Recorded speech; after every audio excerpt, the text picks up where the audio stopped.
El pasaje de hoy es San Marcos 4, versículos 1 al 9. Leamos juntos. Otra vez comenzó Jesús a enseñar junto al mar, y se reunió alrededor de él mucha gente, tanto que entrando en una barca, se sentó en ella en el mar, y toda la gente estaba en tierra junto al mar.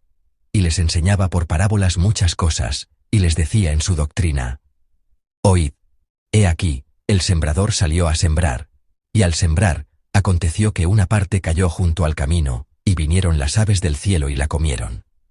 Otra parte cayó en pedregales, donde no tenía mucha tierra, y brotó pronto, porque no tenía profundidad de tierra. Pero salido el sol, se quemó, y porque no tenía raíz, se secó. Otra parte cayó entre espinos, y los espinos crecieron y la ahogaron, y no dio fruto. Pero otra parte cayó en buena tierra, y dio fruto, pues brotó y creció, y produjo a 30, a 60, y a 100 por uno. Entonces les dijo: El que tiene oídos para oír, oiga. Amén. El pasaje que hemos leído juntos hoy es la parábola del sembrador, una de las más conocidas entre las muchas parábolas que Jesús enseñó. Examinemos brevemente el contexto en el que Jesús enseñaba con parábolas. Si observan el versículo 1, Jesús está en una barca en el mar, y la multitud lo observa desde la orilla. Podemos imaginar la escena de Jesús subido a una barca, predicando a una gran multitud. Entonces, pensemos, ¿por qué se había reunido esta multitud ante Jesús? En aquel tiempo, Jesús debió de ser una estrella famosa, conocida por casi todos en la región de Judea. Sanó a un paralítico, sanó a un hombre con la mano seca, y realizó muchos milagros asombrosos. Por eso era algo extraordinario. Vaya, este hombre tiene algo especial. Yo también quiero obtener algo de él. Con este sentir, la multitud probablemente seguía a Jesús con el deseo de experimentar otro milagro asombroso. A tal multitud, Jesús no les mostró otro milagro sorprendente, sino que tomó asiento y les predicó la palabra. Para que su voz llegara bien a la gran multitud, Jesús se paró de espaldas al mar y de cara a la tierra. Generalmente, el viento sopla del mar hacia la tierra. Por lo tanto, la voz de Jesús predicando desde la barca se habría transmitido mejor con el viento. Por eso, al leer el capítulo 4, vemos que la historia de esta parábola continúa apareciendo. Jesús está predicando la palabra a través de parábolas. Así es. Jesús no vino a este mundo simplemente para realizar milagros asombrosos y atraer la atención de la gente para ganar popularidad. Vino para predicar el Evangelio del reino de Dios y salvar las almas muertas. Ahora mismo está cumpliendo el propósito original de su venida a la tierra. En medio de esto, hay dos aspectos que debemos observar con atención. Uno es que Jesús habló a través de parábolas. El otro es que estaba transmitiendo enérgicamente a la audiencia el mensaje de «Oíd, deben escuchar mis palabras». Mañana continuaremos examinando la parte en la que Jesús habló en parábolas. Hoy, me gustaría que reflexionáramos juntos sobre la segunda parte, el oír. El comienzo del versículo 3 dice, «Oíd», y en el versículo 9, dice, «El que tiene oídos para oír, oiga». En esta primera parábola, que es la primera de las varias que aparecen en este capítulo 4, la palabra oíd se repite, y especialmente en el versículo 9, se enfatiza esa parte. El que tiene oídos para oír, oiga. ¿Qué significa esta frase? En realidad, es una expresión bastante contundente. ¿Acaso hay alguien sin oídos? Nadie, ¿verdad? A menos que alguien tenga una discapacidad particular, todos tienen oídos, y pueden escuchar lo que la gente dice. Por lo tanto, no se debe referir al oído físico que escucha el sonido. En última instancia, se refiere al estado de tener una actitud preparada, una voluntad de comprender el significado de las palabras, y a eso se le llama tener oídos para oír.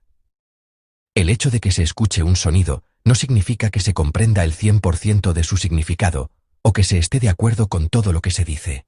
A veces, aunque se escuche un sonido, puede ser desagradable de oír. Así que para decirlo de manera sencilla, cuando Jesús dice, «El que tiene oídos para oír, oiga», el significado es, quien no tenga intención de oír, que no oiga. Solo que oiga el que quiera oír, el que tenga un corazón para oír. En resumen, Nos está diciendo que oigamos o que no oigamos. Nos está diciendo que oigamos. Jesús está usando una expresión muy sabia para enfatizar el hecho de que debemos escuchar sus palabras. En conclusión, podemos entender que la razón por la que Jesús habla en parábolas es para revelar más claramente el mensaje del Evangelio que desea transmitir. Jesús pide a la multitud: oíd, el que tiene oídos para oír, oiga. Es importante que me sigan, que sean sanados de sus enfermedades, que coman pan y se sacien. Pero eso no es todo. Es más importante que escuchen mis palabras. Con este significado, lo dice de manera enfática. Para las personas que viven en esta tierra, ser sanados de enfermedades es ciertamente importante, y comer pan y llenar el estómago también es importante. Pero, fundamentalmente, lo más importante es escuchar la palabra de Dios. Cuando Jesús dijo: escuchen mis palabras, no se trata de una opción que podamos tomar o no. Está escrito como un imperativo que exige una fuerte obediencia. Jesús es el que habla, y nosotros somos los que debemos escuchar su palabra. Jesús deja claro este hecho antes de comenzar la parábola. Dios habló a través del libro de Deuteronomio. Shema Israel. En Deuteronomio 6 versículos 4 y 5 leemos: Oye Israel, Jehová nuestro Dios, Jehová uno es, y amarás a Jehová tu Dios de todo tu corazón, y de toda tu alma, y con todas tus fuerzas. Nosotros, como seres humanos, debemos prestar atención a la voz de Dios que viene a nosotros y nos habla, escucharla atentamente, volver la dirección de nuestras vidas hacia Dios, y vivir amándolo con todo nuestro corazón, toda nuestra alma y todas nuestras fuerzas. Dios es quien habla, e Israel es quien escucha. Cuando Dios creó los cielos y la tierra también habló. Dijo: hágase la luz. Dios no discutió ni negoció su voluntad, la proclamó. Hágase la luz. La creación simplemente escucha esa voz. Al escucharla, el mundo entero fue creado tal cual. Surgió. Esta es la autoridad y el poder de la palabra. Dios viene a nosotros también esta mañana y nos habla. Nos dice: escuchen mis palabras, los que tienen oídos para oír, oigan. ¿Y ustedes? ¿Están escuchando bien la palabra de Dios? ¿La están escuchando bien? No me refiero a simplemente oír el sonido que sale del púlpito. Me refiero a si realmente nuestros corazones están escuchando con la voluntad de recibir y alimentarse de la palabra. Tenemos la voluntad de escuchar la palabra que se proclama desde el púlpito, la palabra que leemos a diario, la palabra sobre la que meditamos, como una palabra rema, que verdaderamente me da vida y restaura mi alma. ¿Tenemos ese corazón? Esa es la pregunta que les hago. Si esta pregunta no se resuelve, no importa cuán entretenidamente les explique sobre la tierra pedregosa, el camino o los espinos, no será más que añadir un poco más de conocimiento bíblico. Lo importante es si estamos creyendo y obedeciendo la palabra de Dios proclamada como la palabra de vida que es para nuestra alma y nos salva.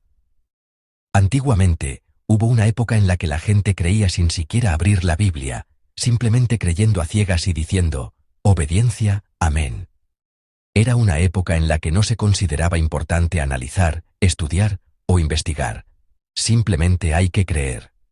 Hubo una época de fe ciega como esa. Sin embargo, hoy en día, con el desarrollo de la ciencia y la iluminación de nuestra razón, hemos llegado a criticar la palabra de Dios, a profundizar en ella y a cuestionarla. Por eso, en lugar de decir creo en la palabra de la Biblia, a veces se usan expresiones como reflexionemos sobre la palabra. Por supuesto, es muy importante estudiar la Biblia, hacer críticas racionales y saludables, y hacer preguntas para conocer profundamente la voluntad de Dios. Y es cierto que se necesita un proceso de reflexión y búsqueda de respuestas en medio de ello. Pero eso no cambia en absoluto la relación en la que Dios habla y nosotros debemos obedecer. En este punto, no hay ningún tipo de compromiso. Debemos conocer, creer y obedecer la palabra proclamada como la palabra de mi vida. Debemos creer y obedecer la palabra de vida, y cuando lo hacemos, se convierte en nuestro poder. Así como los cielos y la tierra fueron creados por la palabra, cuando la palabra se escucha y se obedece, la obra de la creación, se realiza en nuestras vidas. Mis padres también están en el ministerio. Si recuerdo un poco mi infancia, tengo el recuerdo de mis padres conversando así después del servicio dominical. El contenido de la conversación era que mi madre evaluaba de una u otra manera el sermón de mi padre. A tu sermón le falta un poco de condimento. Algo así decía. Todos saben a qué me refiero, ¿verdad? Que era un poco insípido, un poco soso. Creo que el matiz era que para hacer el sermón más sabroso, sería bueno añadirle algo más. El humor de mi padre no parecía muy bueno. Pero amigos, aunque el condimento pueda hacerlo más sabroso, no es el condimento lo que nos hace saludables.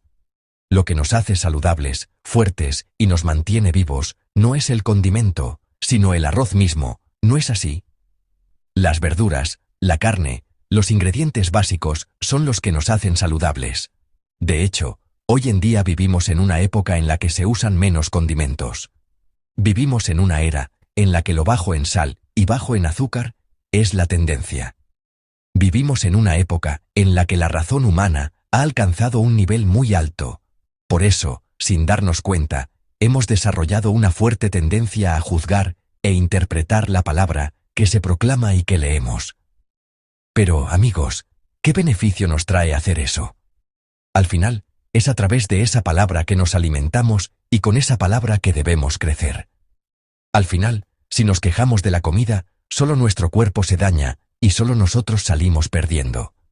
Lo que está claro es que esta no es una actitud de tener oídos para oír. La actitud de tener oídos para oír se refiere a la postura y la disposición de creer y obedecer cualquier palabra que se proclame como la palabra de vida que me salva. Eso es lo que nos da vida y nos beneficia. El versículo 8 registra que la semilla que cayó en buena tierra da fruto, a 30, a 60 y a 100 por uno. Que dé fruto a 30, 60 y 100 por uno, significa que la asombrosa obra que Dios realiza es más grande y maravillosa de lo que podemos imaginar. En nuestra mente, pensamos, ¿qué fruto puede dar esa pequeña semilla? Y despreciamos el potencial que tiene. Pero no es así. Si la semilla se siembra en buena tierra, es básico que dé fruto 30, 60 y 100 por uno. Si la tierra de nuestro corazón que recibe la palabra de Dios se convierte en buena tierra, y si simplemente creemos y obedecemos, Dios, que creó de la nada, obrará en nuestras vidas esa misma obra creadora, esa asombrosa obra de más de 100 veces. Hoy vivimos en una era inundada por la palabra. A pesar de ello, ¿cuál es la razón por la que no damos tanto fruto como las semillas que se siembran? El problema es la semilla o la tierra. La semilla es la palabra. La palabra no tiene ningún problema. El problema es la tierra de nuestro corazón. En esta oración de la madrugada, ruego fervientemente que podamos examinar la tierra de nuestro corazón. ¿Estoy recibiendo esta palabra de Dios como la palabra de vida que me salva y la estoy obedeciendo de inmediato? ¿O la estoy rechazando por diversas razones secundarias, escuchándola simplemente como un sonido que pasa? Espero que podamos examinar nuestro interior. Deseo ardientemente que nuestros corazones que reciben la palabra sean puros, sinceros y, sobre todo, humildes. Y así, que cuando la palabra sea proclamada, el día de hoy sea uno en el que vivan dando fruto, a 30, 60, 100 por uno, y aún más. Se los pido encarecidamente.